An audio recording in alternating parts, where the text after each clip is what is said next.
Assalamualaikum warahmatullahi wabarakatuh dan selamat pagi adik-adik sekalian.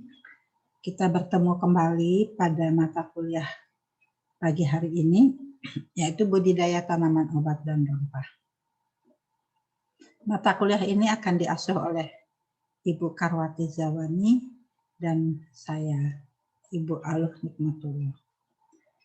Semoga kita semua dalam keadaan sehat walafiat, sehingga kita dapat mengikuti kuliah budidaya tanaman obat mulai dari hari ini sampai kuliah ini berakhir nanti. Adik-adik sekalian, untuk kuliah budidaya tanaman obat dan rempah ini akan dilaksanakan secara daring menggunakan beberapa media pembelajaran. Yang pertama, kami sudah membuat akun atau sudah membuat materi kuliah budidaya tanaman obat ini pada daring Unram. Adik-adik bisa mengakses pada daring Unram tentang kuliah budidaya tanaman obat dan rempah ini. Selain menggunakan daring Unram, nanti kuliah kita adalah kombinasi antara daring Unram dan grup WA. Ya, jadi adik-adik sudah membuat grup WA dan kita akan berkomunikasi melalui grup WA untuk diskusi yang lebih intensif. Selain itu adik-adik perlu untuk mengakses kuliah budidaya tanaman obat pada daring Unram. Silahkan presensi bisa diisi setiap saat kita kuliah, ya, sesuai dengan minggu kuliahnya, yaitu pada daring Unram. Pagi hari ini kita akan melakukan kontrak perkuliahan. Ya, kontrak belajar ini meliputi beberapa hal. Yang pertama adalah mengenai materi perkuliahan. Yang kedua adalah mengenai tatap muka perkuliahan yang akan dilakukan 14 kali tatap muka, tadi dengan metode daring, apakah melalui Spada Unram berkombinasi dengan grup WA. Kemudian yang ketiga, toleransi waktu keterlambatan, keempat sistem evaluasi, dan kelima mengenai praktikum. Materi kuliah terdiri atas 14 materi. Bab pertama pada pagi hari ini, nanti setelah kontrak perkuliahan akan disampaikan tentang pendahuluan. Ya, pendahuluan ini membahas tentang tinjauan umum tanaman obat. Pada materi kuliah ini akan dibahas tentang terminologi yang terkait dengan tanaman obat, pengertian obat, apa itu obat tradisional, dan apa itu tanaman obat. Yang kedua akan membahas mengenai potensi tanaman obat atau biofarmaka Indonesia. Selain potensi, kita akan melihat juga tentang prospek dan permasalahan pengembangan tanaman obat atau biofarmaka di Indonesia, serta arah kebijakan pemerintah dalam pengembangan tanaman obat atau biofarmaka.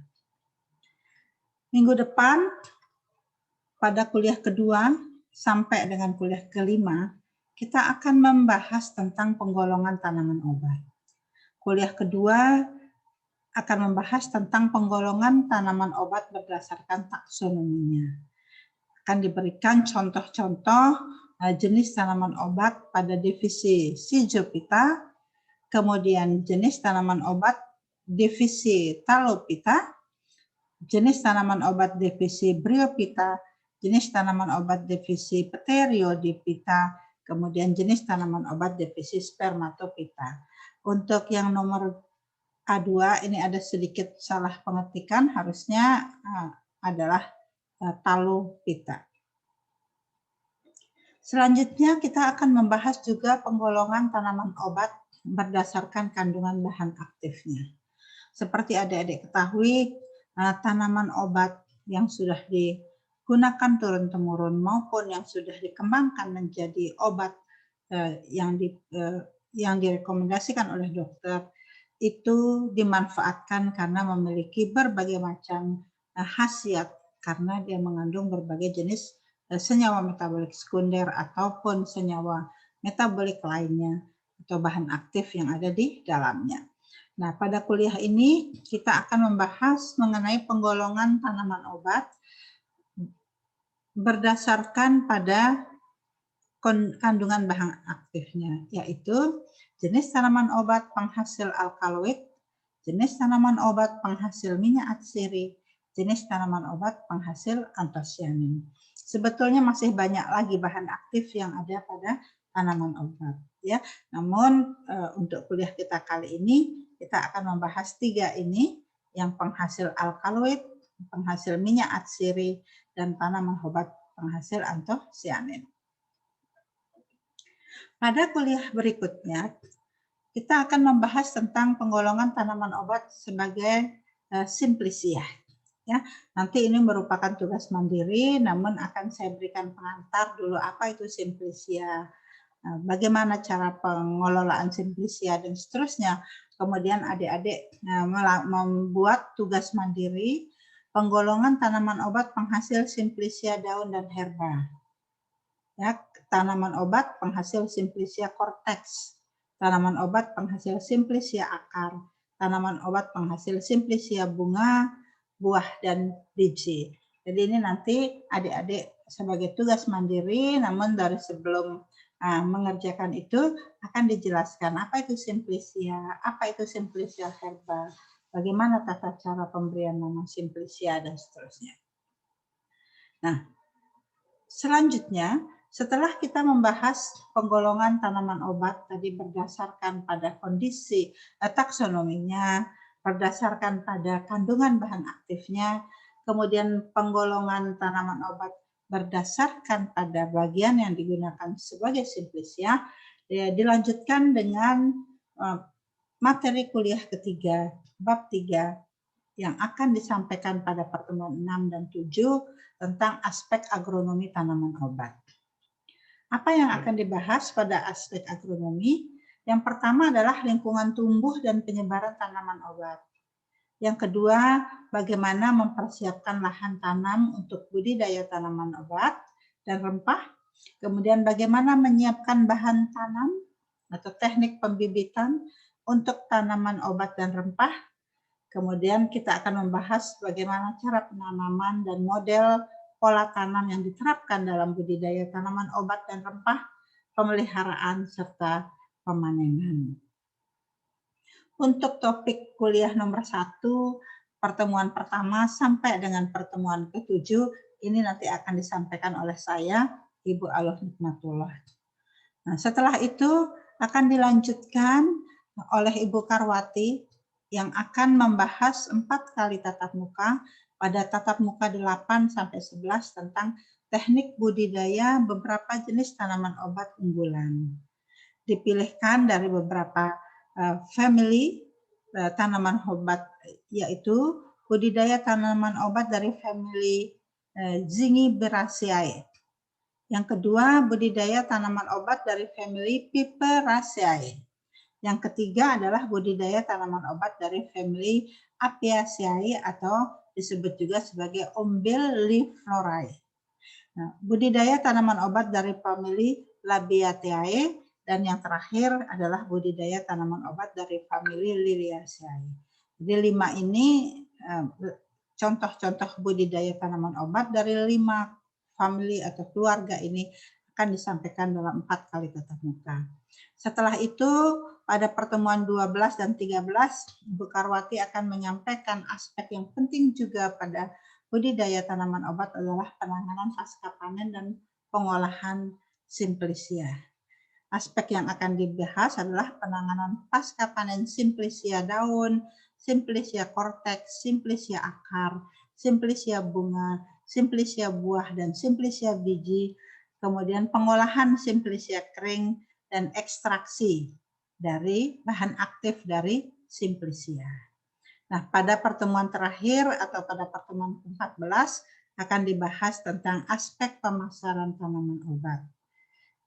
Hal-hal yang akan dibahas adalah tren pemasaran tanaman obat atau biofarmaka dan rantai pemasaran tanaman obat atau biofarmaka khususnya di Indonesia. Bagaimana sistem evaluasi atau penilaian hasil belajar adik?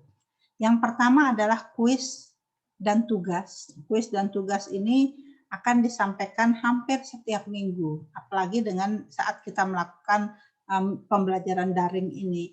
Karena kita tidak melakukan tatap muka, evaluasi itu akan diberikan hampir setiap minggu, setiap kali selesai kuliah.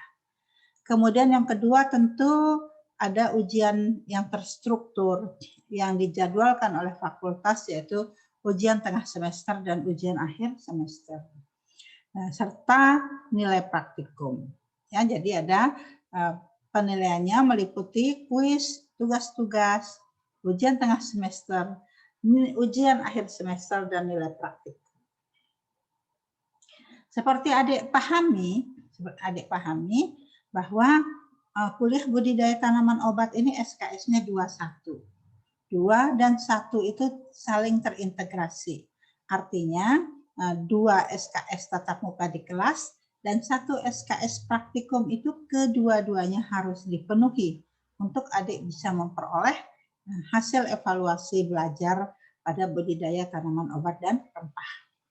Kalau tidak ada nilai praktikum, maka ada bagian yang tidak lengkap dari hasil evaluasi adik-adik. Karenanya nanti nilai akhirnya itu tidak akan bisa dikeluarkan atau tertulis tidak lengkap, otomatis oleh bagian akademik akan ditulis E. Ya.